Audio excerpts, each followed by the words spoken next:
Some people want me to do a rework of some of the videos that I've done previously in Cantonese. One of them, I just got one comment from you, is about program. Now that one was done years ago. That was about NEC3.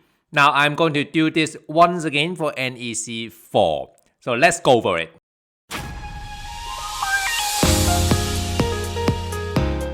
Alright guys, so do you still remember in NEC3 we've got one famous clause talking about the 4 reasons of not accepting a program by a project manager. Now that clause is still in NEC4, but back then in NEC3 we all faced one famous or infamous problem. That is, what if the project manager does not reply, does not accept the program submitted by the contractor without any reason, or with a reason, bizarre reason, which is not listed under clause 31.3. Now back in NEC3, we needed to so-called interpret that clause a little bit, and then there were two schools of thought. Some people would say, well, that clause will be deemed as accepted anyway. Some other people will say, well, but where in the contract says so? We read the contract literally. So back then, I made that video trying to provide my view on that clause. Now, time flies.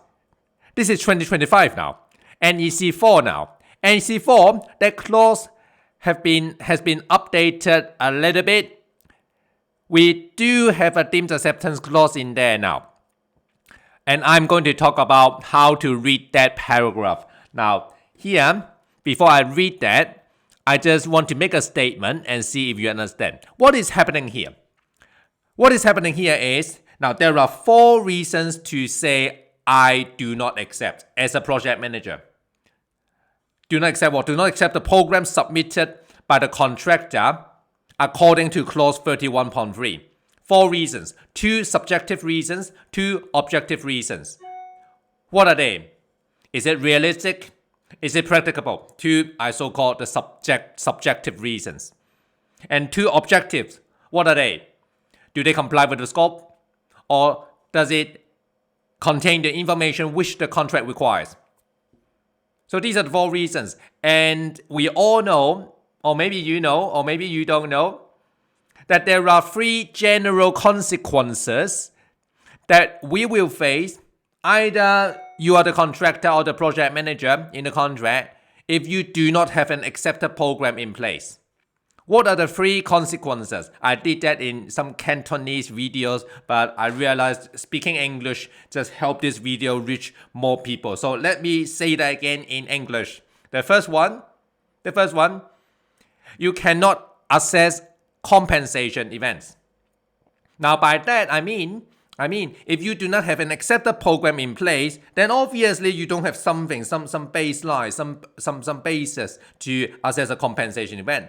I do not mean that a project manager cannot do a project manager assessment. In fact, if there is no accepted program in place, a project manager is allowed, or should I say, is obliged to carry out an assessment of a compensation event by his or her own. So that's the first consequence. The second consequence is, if the project manager does not accept a program in time or with a reason stated in the contract, then it is by itself a compensation event.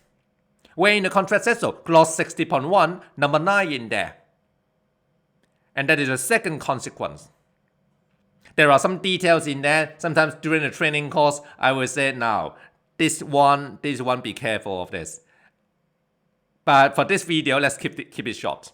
The third one is pretty obvious. You will drive the project to unnecessary disputes. And we tend not to think about disputes at the start, but when things come, it comes. It just comes. So dispute is not some very interesting thing to even talk about. And therefore, we want to avoid that. In fact, a lot of arguments, a lot of debates, even disputes surround that program, different issues. So 3 consequences. Then we need to read the last paragraph now. The last paragraph is new in NEC4, and this is what we call the treated as acceptance clause. Some people will call that deemed acceptance clause. It's just a name. It's just a name. What is happening in that paragraph? In conclusion, in summary, it is saying if the project manager does not accept a certain program submitted by the contractor will send a reminder. And after some time of that reminder, that program will be deemed as accepted. Now, there are some conditions around this statement. The exact details are encapsulated in that paragraph. But simply put, the idea is if you do not accept it according to the contract, of course you need to accept it according to the contract, then the contractor sends you a reminder.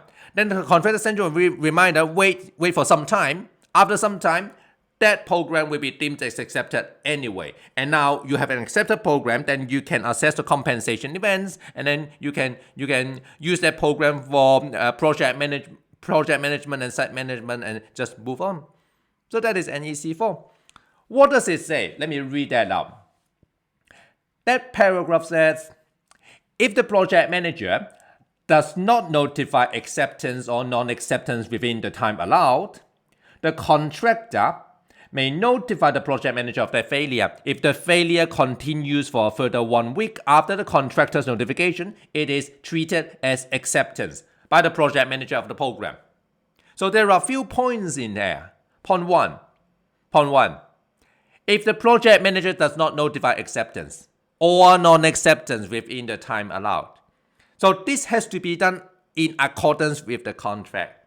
So we cannot say, oh, you the project manager has not accepted our program, I will notify your failure. No. If the project manager has said, I do not accept the program based on the 4 reasons under 31.3, of course you cannot use this clause. We are just saying the project manager does not notify an acceptance or non-acceptance. He just stays silent. That is the case. That's point 1. Point 2 now. Point 2 is about whether that program will be automatically accepted. The answer is no. Point 2 is that the contractor needs to send over a notification of failure. Basically a reminder. But you don't call that a reminder. You call that a notification of failure. So that's point 2. Some of you will use different software, IT platform. Some platform has got it. Some platform has not got it.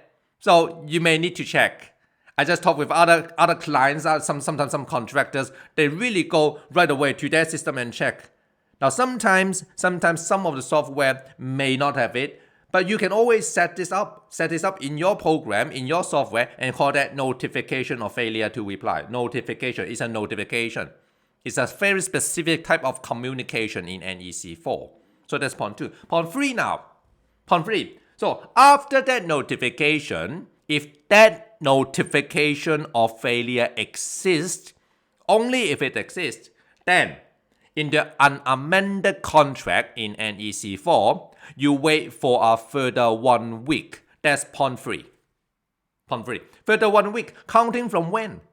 Counting from the notification of the failure.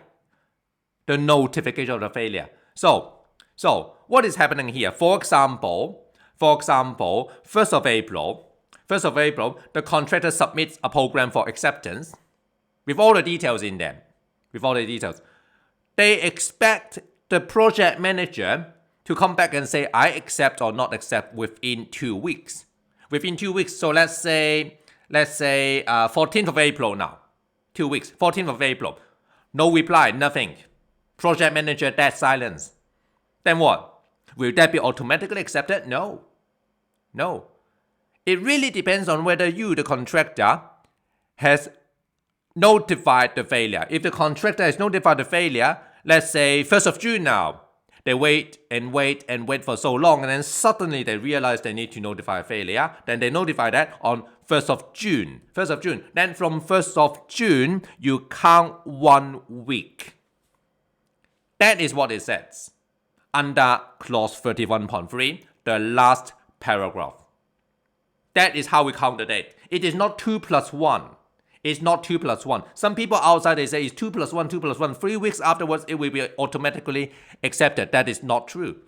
It's 2 plus 1 plus something. It really depends on whether the contractor notifies the failure. Then point 4, obviously, it says the program will be deemed as acceptance. And then you can use that program for some other contractual mechanism. So that is the famous clause of deemed acceptance clause under program. Now, if we say things like this, it's almost like academic, but it really happens. It does happen. I look at different contracts with some consultancies outside. I do things. So nowadays I do NEC clinic. NEC clinic. Now this is I have no plan to advertise, but this is just what I do. I talk with people and solve their problem. And this is very common. And in real life, there are all sorts of funny things outside. But at least we know the basics, and I hope this is helpful for you.